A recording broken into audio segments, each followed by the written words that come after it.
मुंबई, एक शहर जो कभी नहीं सोता, सपनों का शहर। मुझे लगता है मैंने गलती कर दी। एक ऐसा शहर जहां कामयाब आर्किटेक्ट आर्यन मल्होत्रा अजीब तरह से अकेला महसूस करता था। उसके दिन ब्लूप्रिंट और डिजाइन से भरे होते थे। उसकी रातें एक खाली अपार्टमेंट की खामोश गूंज के साथ। आर्यन एक सटीक, सीधी रेखाओं और परफेक्ट एंगल्स वाला आदमी था।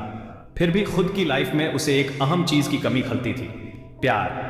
वह अपना दिल खूबसूरत घर बनाने में लगा देता था, दूसरों के लिए घर हंसी और प्यार से भरे हुए, जिसकी उसे चाहत थी। हर प्रोजेक्ट एक मास्टरपीस था जो उसकी लगन और टैलेंट को दर्शाता था। लेकिन उन चमकदार इमारतों के भीतर आर्यन खुद को खालीपन से भरा हुआ महसूस करता था। वह अपनी लाइफ शेयर करने के लिए किसी खास का इंतजार कर रहा था जो उसकी दुनिया को खुशियों से भर दे। अभी भी वही कर रहे हो आर्यन? उसके दोस्त ने टेबल पर फैले ब्लूप्रिंट की तरफ इशारा करते हुए कहा। क्या तुम कभी ब्रेक नहीं लेते? आर्यन ने थकी हुई मुस्कान के साथ ऊपर देखा। काम ही मेरा सुकून है, तुम तो जानते ही हो। वह अक्सर अपने दोस्तों से मिलता था। उनकी हंसी उसके अकेलेपन का इलाज बन जाती थी। वे अपने परिवारों, अपने पार्टनर्स, प्यार और अफरा तफरी से भरी अपनी जिंदगी के बारे में बातें करते थे। आर्यन सुनता रहता, उसके सीने में एक जाना पहचाना दर्द उठता। वह उस कनेक्शन, अपनेपन की उस भावना को तरसता था। कभी कभी वह अपने डिजाइनों के किनारों पर काल्पनिक चेहरे बनाता था, चेहरे जो प्यार, साझा सपनों का वादा करते थे। वह उन रेखा चित्रों को हकीकत में बदलना चाहता था, अपनी प्रेम कहानी के खोए हुए हिस्से को ढूंढना चाहता था। एक शाम डेटिंग ऐप देखते हुए एक प्रोफाइल ने उनका ध्यान खींचा। अनाया कपूर, लिटरेचर की प्रोफेसर। उसकी आंखें हेजल कलर की एक अजीब सी उदासी लिए हुए थी जो उसे अपनी ओर खींच रही थी। उसने राइट स्वाइप किया और जैसे ही उनके प्रोफाइल मैच हुए, उसकी धड़कनें तेज हो गईं। उनकी पहली बातचीत शब्दों का एक नृत्य थी, दिमागों का मिलन। अनाया को शायरी से प्यार था। उसके मैसेज ऐसी कविताओं से भरे हुए थे जो आर्यन के दिल को छू जाती थी। वह खुद को उसकी इंटेलिजेंस, कहानियों के लिए उसके जुनून और जिस तरह से वह उसकी आत्मा की भाषा समझती थी, उसकी ओर खींचता चला गया। वे घंटों बातें करते थे। उनकी बातचीत साहित्य से लेकर जीवन, सपनों और इच्छाओं तक आसानी से बहती रहती थी। उसके भीतर उम्मीद की एक किरण जाग उठी। क्या यही वह कनेक्शन था जिसकी उसे तलाश थी? उनकी पहली मुलाकात एक पुरानी किताबों की दुकान वाले कैफे में हुई थी, जहां पुरानी किताबों और कॉफी की खुशबू हवा में तैर रही थी। अपने पसंदीदा लेखकों के बारे में बात करते हुए अनाया का चेहरा खिल उठा। आर्यन उसे देखता ही रह गया। वह इतने जुनून से बोलती थी कि उसके शब्द आर्यन के मन में रंग भर देते थे। वह खुद को उसकी तरफ खींचता हुआ पा रहा था। उसकी गर्मजोशी, उसकी बुद्धिमत्ता और उसके आसपास के रहस्य ने उसे उसका दीवाना बना दिया था। उनका रिश्ता खिल उठा। चोरी छिपे देखना, एक साथ हंसना और कानाफूसी करना। आर्यन ने खुद को कम चित्र बनाते हुए और अधिक जीते हुए पाया। अनाया के साथ हर पल उसके जीवन की सिम्फनी में एक अनमोल धुन था। फिर भी उसे उसकी उदासी का, उसकी खूबसूरत मुस्कान के पीछे छिपे एक साए का एहसास हुआ। वह उसे पूरी तरह से जानना चाहता था, उस अंधेरे को दूर भगाना चाहता था जो उसे जकड़े हुए था। बारिश की एक दोपहर, जब वे हाथों में हाथ डाले टहल रहे थे, अचानक गरज के साथ अनाया डर गई। उसकी आंखें इधर उधर भागी। उसके चेहरे पर डर की एक झलक दिखाई दी। चिंता बढ़ने पर आर्यन ने उसे अपने करीब खींच लिया। क्या हुआ अनाया, क्या हुआ? उसने एक मुस्कान के साथ अपनी चिंता को दूर करते हुए कहा। कुछ नहीं, बस गरज से डर लग गई। लेकिन आर्यन उसे अच्छी तरह जानता था। अनाया में कई परतें थीं, छिपी हुई गहराइयां जिन्हें वह उजागर करने से डरती थी। वह अक्सर चुप हो जाती। उसकी हंसी की जगह एक गंभीर खामोशी ले लेती थी। उसने उसे स्पेस देने की कोशिश की, उसकी निजता की जरूरत का सम्मान किया। लेकिन उसका दिल उसके अनकहे दर्द को कम करने के लिए, उसके अंदर चल रहे तूफान से उसे बचाने के लिए तड़प उठा। उसने अपने चारों ओर बनाई गई दीवारों को तोड़ने, उसका विश्वास हासिल करने और उसके अतीत के भूतों से उसे दूर करने की कसम खाई। आर्यन की दुनिया उस समय हिल गई जब अनाया के अतीत से एक शख्स फिर से सामने आया। राजीव, उसका पूर्व मंगेतर। यह एक ऐसा क्षण था जिसने उनके रिश्ते की नींव को हिलाकर रख दिया। वह सब कुछ था जो आर्यन नहीं था, उद्दंड, दबंग और पजे से। राजीव की उपस्थिति ने आर्यन को हमेशा असहज कर दिया, जैसे कि वह किसी अदृश्य प्रतियोगिता में हो। जब भी वह आसपास होता था तो माहौल तनावपूर्ण हो जाता था। उसकी मौजूदगी उनकी नई खुशी पर मंडराते एक काले बादल की तरह थी। हर मुलाकात एक नए संघर्ष की शुरुआत लगती थी। राजीव ने अनाया को वापस पाने की चाहत को कभी नहीं छिपाया। उसकी आंखें एक ऐसी पजेसिवनेस से जल रही थीं जिससे आर्यन की रीढ़ की हड्डी में कंपी दौड़ जाती थी। उसकी हर हरकत में एक छिपी हुई धमकी थी।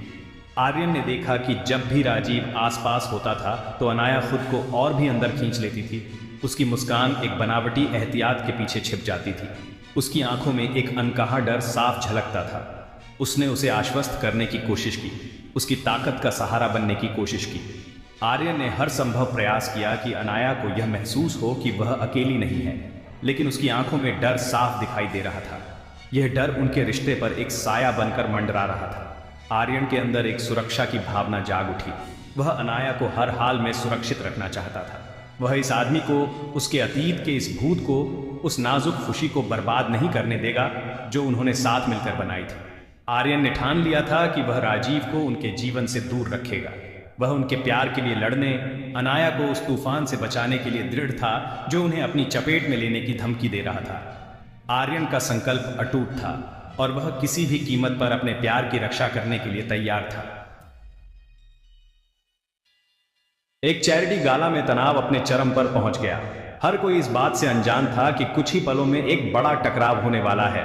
ईर्ष्या और रिजेक्शन से भरे राजीव ने अनाया का सामना किया। उसके शब्द जहर से भरे हुए थे। उसकी आंखों में जलन और गुस्सा साफ झलक रहा था। आर्यन अब और बर्दाश्त नहीं कर सका। वह आगे बढ़ा। गुस्से के बावजूद उसकी आवाज दृढ़ थी। उसने अपने दिल की गहराइयों से अनाया की रक्षा करने का संकल्प लिया। उसे अकेला छोड़ दे राजीव। उसकी आवाज में एक अडिग दृढ़ता थी जो किसी भी चुनौती का सामना करने के लिए तैयार थी। वह अब तुम्हारी नहीं है। अनाया ने राहत की सांस ली। उसकी आंखों में आर्यन के प्रति आभार और विश्वास झलक रहा था। राजीव हंसा, एक क्रूर हंसी जो दिल दहला देने वाली थी। उसकी हंसी ने माहौल को और भी तनावपूर्ण बना दिया। तुम्हें क्या लगता है तुम उसकी रक्षा कर सकते हो? उसकी आवाज में एक चुनौती थी, जैसे वह आर्यन की ताकत को परख रहा हो। तुम उसके बारे में आधा भी नहीं जानते। राजीव का गुस्सा अब और भी बढ़ गया था। उसकी आवाज में एक तीव्रता थी जो किसी भी क्षण विस्फोट कर सकती थी। वह अनाया की ओर झपटा, लेकिन आर्यन उससे तेज था। उसने अपनी पूरी ताकत से अनाया की रक्षा की। उसने राजीव को रोक दिया। गुस्से और बेबसी के मारे उनकी मुट्ठियां एक दूसरे से टकरा गईं। यह एक संघर्ष था जो किसी भी क्षण और भी भयंकर हो सकता था। यह अनाया की सुरक्षा के लिए, उनके प्यार के लिए, उस भविष्य के लिए एक लड़ाई थी जिसका उन्होंने एक साथ सपना देखा था। आर्यन ने अपने प्यार की खातिर अपनी जान की बाजी लगा दी। अपनी नसों में दौड़ रहे एड्रेनालाइन के बावजूद आर्यन को एक अजीब सी संतोष का अनुभव हुआ जब उसने राजीव पर आखिरी वार किया, जिससे वह जमीन पर गिर पड़ा। वह जीत गया था। उसकी जीत ने उसके दिल में एक नई उम्मीद जगा दी। और सबसे महत्वपूर्ण बात, उसने उस औरत की रक्षा की थी जिसे वह प्यार करता था। अनाया ने उसे गले लगाया। उनकी आंखों में एक नई शुरुआत की चमक थी। इसके बाद अनाया आखिरकार टूट गई। उसके अतीत का भार आंसुओं और फुसफुसाहट में बाहर आ गया। आर्यन ने उसे कसकर पकड़ लिया। उसका दिल उसके दर्द से भर गया। उसने धैर्यपूर्वक सुना जब उसने राजीव के साथ अपने रिश्ते, हेर फेर, नियंत्रण, उस डर के बारे में सच्चाई बताई जो उसे इतने लंबे समय से सता रहा था। हर आंसू के साथ ऐसा लग रहा था कि उसका दर्द कम हो रहा है। उसकी जगह राहत और कृतज्ञता की भावना ने ले ली है। वह आर्यन की बाहों में सुरक्षित, वास्तव में सुरक्षित महसूस कर रही थी। उन्होंने एक दूसरे का साथ तलाशते हुए गाला छोड़ने का फैसला किया। जैसे ही वे शांत सड़कों पर हाथों में हाथ डाले चल रहे थे, उनके ऊपर शांति की एक लहर दौड़ गई। तूफान गुजर गया था, एक नई सुबह के वादे को पीछे छोड़ते हुए। उन्होंने अपने दानवों का सामना साथ मिलकर किया था और उस साझा जीत में उनका प्यार और भी मजबूत और अधिक स्थिर हो गया था। टकराव के बाद का जीवन प्यार, हंसी और साझा सपनों से बुनी एक सुंदर तस्वीर था। ये एक ऐसी यात्रा थी जिसमें हर कदम पर एक नई कहानी थी, हर मोड़ पर एक नया सपना। आर्यन अनाया के साथ खड़ा था जब उसने अपने अतीत का सामना किया। उसका अटूट समर्थन तूफान में उसका सहारा बना रहा। हर मुश्किल घड़ी में आर्यन ने अनाया को यह एहसास दिलाया कि वह अकेली नहीं है और उनके बीच का बंधन और भी मजबूत हो गया। उसने उसे लाइब्रेरी कैफे खोलने के अपने लंबे समय से चले आ रहे सपने को पूरा करने के लिए प्रोत्साहित किया। एक ऐसी जगह जहां किताबों और कॉफी के प्रति उसके प्यार को दुनिया के साथ साझा किया जा सके। अनाया के लिए यह सिर्फ एक कैफे नहीं था, बल्कि उसकी आत्मा का एक हिस्सा था। उसने अपना दिल उस जगह को डिजाइन करने में लगा दिया, यह सुनिश्चित करते हुए कि यह अनाया की गर्मजोशी और जुनून को दर्शाता है। हर दीवार, हर कोना उसकी मेहनत और प्यार की कहानी कहता था। ग्रैंड ओपनिंग एक खुशी का अवसर था, जो हंसी, किताबों और ताज़ी पीसी हुई कॉफ़ी की खुशबू से भरपूर था। यह एक ऐसा दिन था जब उनके सपने ने हकीकत का रूप लिया और हर कोई उनकी खुशी में शामिल हुआ। जैसे ही आर्यन ने अनाया को अपने मेहमानों का अभिवादन करते हुए देखा, उसका चेहरा खुशी से चमक रहा था। वह जानता था कि उसे अपना घर मिल गया है। वह पल उनके लिए एक नई शुरुआत का प्रतीक था। उन्होंने मिलकर कुछ खूबसूरत बनाया था, जो उनके प्यार, उनके धैर्य और कहानियों के प्रति उनके साझा जुनून का प्रमाण था। यह सिर्फ एक कैफे नहीं था, बल्कि उनके सपनों का एक जीवंत उदाहरण था। अपने हुए कैफे के बीचों बीच, किताबों के पन्ने पलटने की फुसफुसाहट और कॉफी की सुकून देने वाली खुशबू के बीच, आर्यन और अनाया को आखिरकार अपनी खुशी मिल ही गई। ये उनकी मेहनत, प्यार और सपनों का फल था।